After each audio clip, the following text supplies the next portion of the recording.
Hey, you're watching Vinyl 4 Miles, your best resource for music, audio gear, and vinyl reviews. Today, we're taking a look at Steven Wilson's latest album, The Future Bites. Stick around.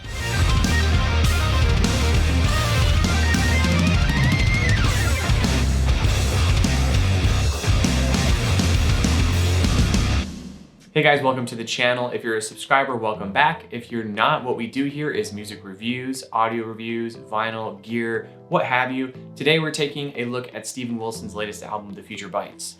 So if you are a Steven Wilson fan, you probably have been well aware of this album for probably over a year, because it was about a year ago when people put in their pre-orders for this album. It was delayed due to COVID. It was actually delayed more than once. And then we finally got the go-ahead that a release would take place in 2021. So what I have here is the standard edition 180 gram vinyl. And even though this is the standard pressing, it actually is pretty cool. And it comes with a lot of really deluxe goodies, even though it's not the deluxe version. So there was all kinds of hype, and there's all kinds of weird marketing campaigns that Steven Wilson did during the promotion of this album. And most of it took place well before the album came out. I think he even had a website where he was selling rolls of toilet paper for like $300 per roll, and like a piece of cork for like $200. He was just basically poking fun at how consumerism can spike the price of something very ordinary, but if it's a limited run, that people will pay way too much money for it. What do we get with this album? To the bone, a lot of fans were like, what the hell is this? This is way too pop, but I really liked it. Steven still kept his signature sound on that record, and there were still some tracks that were pretty proggy. This album is a lot more experimental. It is less prog. Yes, it is definitely less prog. If you're a Pink Floyd fan, if you're like a Genesis fan, you're definitely gonna like this. This album is not a concept album, but it is a very, methodical, themed album. As you go through it, there's spoken word, there's even tracks with, there's a lot of female singing in it, like group singing. And then Steven Wilson also explores his vocal range the most I've ever heard him explore it, period. He hits some extremely high notes that I thought he may have edited it, but it's actually him singing those really, really high notes. So altogether, you get this really cool package, and the concept that goes along with it, the promotion that goes along with it, it's just fun. Being the amazing engineer and mastering engineer that he is, of course he has multiple versions of this album. If you're an audiophile, this sounds great, but there's a DVD audio version of this that actually has an Atmos mix. So Steven Wilson's no stranger to surround sound mixes, but now he's diving into Atmos, which I didn't even know artists can tap into that. And I have a good friend who let me know, yes, he is taking advantage of Atmos, and you are going to hear, either if you have an up-firing speaker or a speaker firing from the ceiling, you do get those Atmos effects. So if you want the full experience, check out the DVD. If you're not into vinyl and you just want the purest, best version possible, there's a master version available on Tidal. So I have the gear that you would consider, I don't know, mid-level audiophile. I don't have anything too crazy. But that combination, I literally listened to that thing on repeat like 15 times. So why don't we go ahead and dive into the songs. The self can only love itself. It starts off extremely ambient with some acoustic guitars with the reverb cranked really, really high, and very little lyrical content on this opening track. And the lyrics that he's repeating is all hail to love and love is hell. And then he says, the self can only love itself. So a little poetic here, basically saying if you were capable of love, you're pretty much going to be selfish and love yourself. A very dreary way to open the album. The track is pretty short. It's definitely an opener. And then it goes right into Self.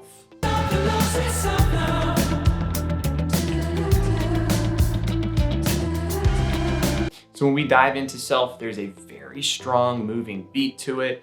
We get some female vocals. I think it's female or it's Steven going do-do-do-do-do, do-do-do-do-do. So it's kind of more upbeat. You start off really dreary and then you kind of go into the upbeat song here. And then he just starts listing off all of these terms with the word self in it. So self-help, self-aware, self-made millionaire, self has no sense of tact, self is too detached. He just goes into all these different concepts of self. The chorus, which is kind of really funky. There's some female backing on it, a lot of people singing on this chorus.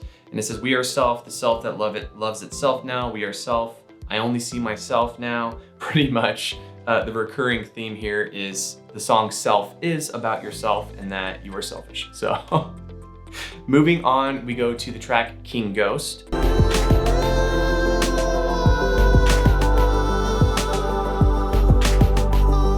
Which actually is my favorite track on this entire album. King Ghost takes it, hands down. During the verses, Steven Wilson is like almost speaking. He's not really even singing. A very personal lyrics to start off with. And then the pre-chorus that repeats throughout this album is actually just Steven Wilson singing, no lyrics, just doing a melody. Very, very, very catchy. That's why this is one of my favorite songs. It's based off of his vocal melodies that he's singing and like the ambience to it. I think it goes really well and is well suited for his voice. So the best part of this song is you need to fast forward to 1 minute and 59 seconds and listen to the amazing falsetto Steven Wilson performs here.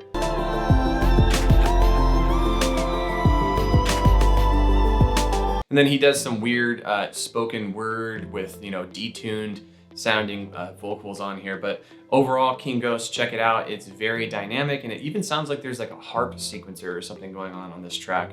But overall, hands down my favorite song. It's a lot of fun. It's really catchy. And then it goes right into 12 Things I Forgot.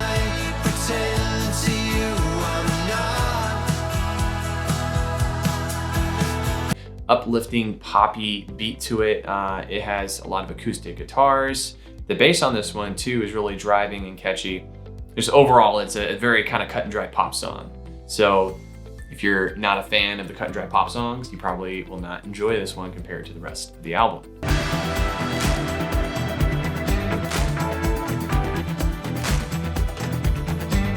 All right, so right after 12 Things I Forgot, we roll right into EMINENT SLEEZE, which was actually one of the first tracks I heard off this album as it was released as a single on YouTube. And immediately I'm getting vibes of Pink Floyd's Money with the bass on here. And the lyrics are just about being a total douchebag. So one of my favorite lines on here is actually comedical. It says, a flick of my wrist and I seduce your sister. I just think that's just funny. So he's talking about basically just conning people, being a sleazeball, is never ending. So this one, again, like total Pink Floyd vibes. Pink Floyd would always have at least 3 or 4 female singers tour with them. Several tracks of theirs, of Pink Floyd's feature prominent female vocals. So this one has the kind of funk and hook of Money. And then it also has the female backing vocals on here that, they say it's never ending and they sing the full chorus with Steven. Overall, it's a definite funky song. I just listened to this yesterday, actually. I was driving down to the beach and my wife turned to me and she's like, what the hell is this song? So it's not everyone's cup of tea. Treading on the cheesiness with this song because to the person who doesn't know who Steven Wilson is, it may sound like a bad kind of 70s funk song. Yeah, if you do want to hear some of the coolest instrumental sections, just start off at 2 minutes and 20 seconds. Steven also experiments with kind of breaking his voice in a falsetto, trying to come off, I don't even know, like kind of sounds like he's trying to seduce you or something with his voice. Yeah, it's definitely the most badass lyrics Steven Wilson has put together on an album so far.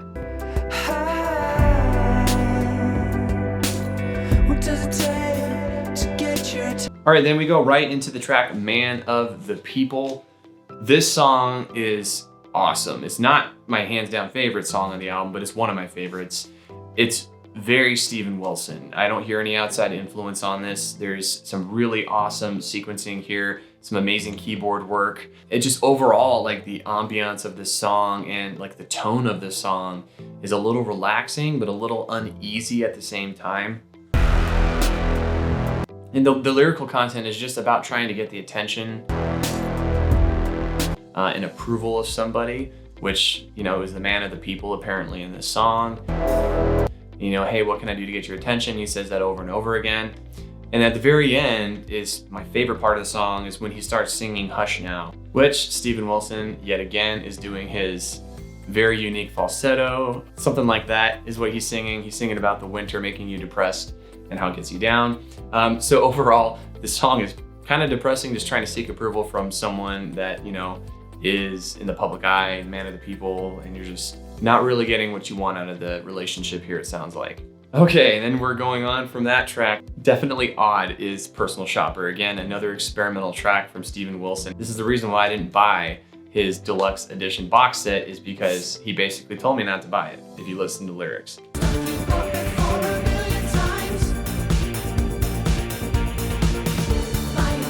Personal Shopper, it gets really weird like right away. It starts off with this extremely uncomfortable chord progression.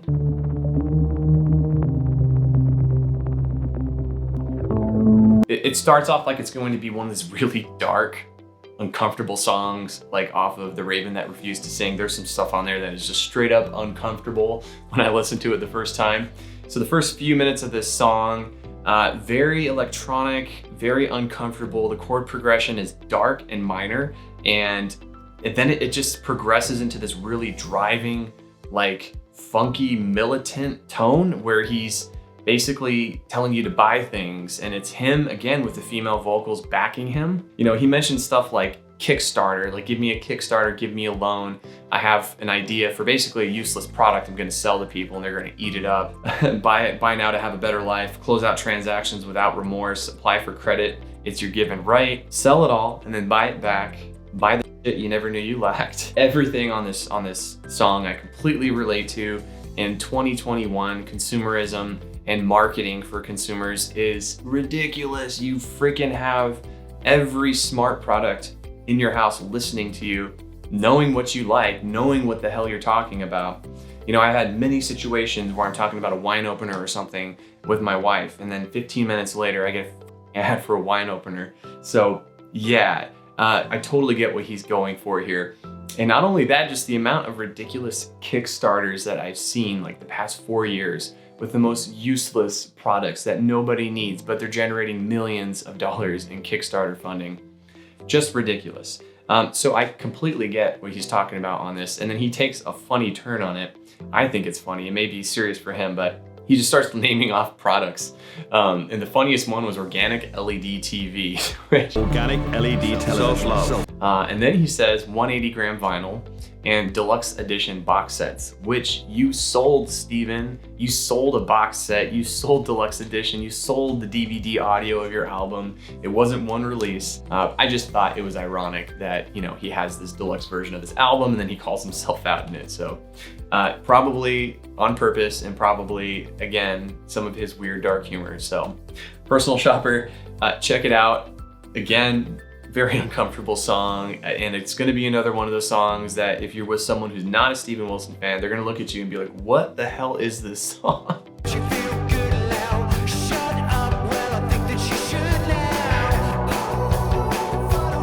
The song Followers, kind of lyrically what it implies, it's about following these social media accounts is what I got from it. Blindly following these, you know, people who are so disconnected from real life, you know, influencers, like, do you want to have a body like me? Do you want to use the products I use? And I like the lyric on here, do I want to be f***ed like you are? But there's also like a sinister twist on the lyrics when he's kind of portraying himself from the standpoint of the influencer, basically knowing he's leading the follower astray on purpose for personal gain. The track, again, has a lot of great grit to it. There's some guitars in here that would border distorted. This entire album has like very little distortion on it when it comes to the guitars. It's all clean acoustics or clean, you know, electrics that are really funky, kind of David Gilmour sounding. This one has a lot more energy, kind of 80s punk influenced. And again, the lyrics have the title, you know, The Future Bites. It says, oh, the future is biting, millions spitting, too much time, boy, too much everything. It's a great way to pretty much round out the album. Then the last track on here, Count of Unease.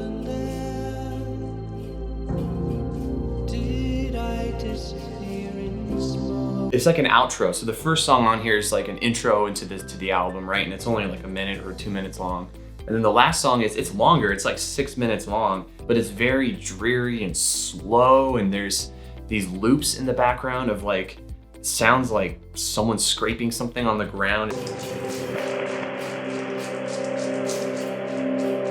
The lyrics are about just kind of being out of your own body, out of yourself. I'm always outside, I'm always out of my mind. Kind of depressing lyrics, very depressing end to this odd album. If I were to give advice to anyone jumping into this album, do not listen to The Count of Unease first. Listen to that very, very last, and I think it's intended to be listened to last.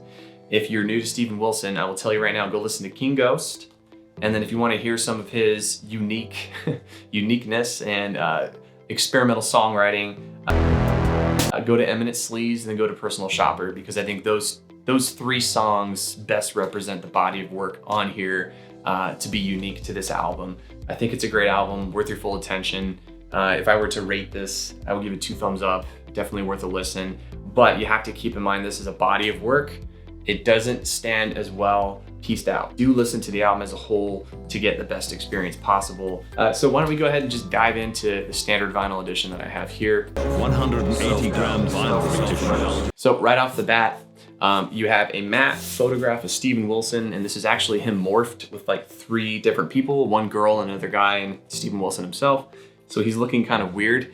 As it is, I think he probably doesn't age because he looks the same as he did 15 years ago when I saw him with Porcupine Tree Live. So whatever Steven Wilson's doing, it's working. But he has this weird morph picture here. It's a black and white matte. And then if you look, the Future Bites and his name, Steven Wilson, is on gloss in red, which is pretty cool. On the back, same thing. All of the tracks are on gloss. It's a sleeve too. I haven't had a sleeve on a record outside of a box set in a long time. So it comes with a sleeve, and then inside the sleeve is a gatefold. Here's your gatefold, right? And it says here, read that. It says Steven Wilson, The Future Bites, and it's a mixture of letters and numbers. And when you open it up, it has the earplugs that he was promoting on his website for 125, I think it's Great British pounds here. So it's The Future Bites earplugs. Release date, September 26th, 2020, 9 p.m. Experience the joy of total silence, perfect concentration, and eradication of sound pollution. Watch your productivity soar. And it's just like a cheap pair. I wish I had a barcode scanner so I could scan this and see what the heck it is. But on the left side, we get an awesome booklet, dude. Like, this is some really nice stuff you're getting for the standard edition. To die, one must ignore facts. That's pretty interesting. Then as you go through the booklet here, you have your lyrics, and then he starts sprinkling in some of the products that he was promoting, you know, for this. So this one here is limited edition air in a can. Release date June 2020. Specially captured Antarctic air, the purest in the world, strictly limited to 100 doses. So $500 for a can of air. This one's my favorite. This is a cork block. So April 30th, 2020, hand-carved Portuguese cork. The block has featured in some of the world's top Instagram interior design accounts. So there he's kind of throwing shade at the personal shopper, if like you have an influencer shopping for you, or the song follower, how you blindly follow people who promote products to you. Okay, here's some more here. We have multivitamin supplement. Looks like charcoal pieces here. $150 for multivitamins. Into the gatefold, on the right side, we have the record. So this is going to be a standard paper sleeve. There really is nothing special about the record at all. It's on black. It sounds great. Yeah, and overall, I mean, it just has white print with red letters on it. Nothing too fancy, but the fact that you get, first of all, an outer like casing sleeve with really high quality print with, you know, glossy letters on it. You get a full like 15-page booklet. You get a gatefold and all of that, plus 180 gram. It's a great deal. I got this for 25 bucks. So 25 bucks for a record in 2021 is actually, believe it or not, considered a good deal. All right, guys, so there you have it. The Future Bites from Steven Wilson has my seal of approval. Go check out the album now, listen to the whole thing, listen to it on a good format, support the artist. Just don't get the deluxe edition box set because Steven Wilson said don't buy that one. Just kidding. Get whatever you want. But overall, I'm super stoked on this album. I'm so glad that Steven decided to release it, even though he's not currently touring. It did a great service to the fans, and I think we all appreciate it. So if you dig this, go ahead and check out my other reviews. I'm gonna link a playlist up here. If you liked this video, give it a thumbs up. That helps me understand what videos you like, what videos you don't like. Did you like this album? Did you hate this album? Leave some comments below. What do you think of Steven Wilson? What do you think of his other albums? I would love to hear it. You're talking to one of the biggest Porcupine Tree fans on the face of the earth. So anything Steven Wilson I love talking about. And I have some great gear reviews coming your way, and I have some awesome vinyl storage hacks that I'm gonna be sharing with you guys coming up here real soon. So make sure you give me a subscribe if you wanna be on the loop of future videos coming out, and turn on the bell notification if you wanna be notified when I release content. Otherwise, you'll never know. All right, guys, thanks so much for watching. I'm Michael, and until next time, take it easy. Bye.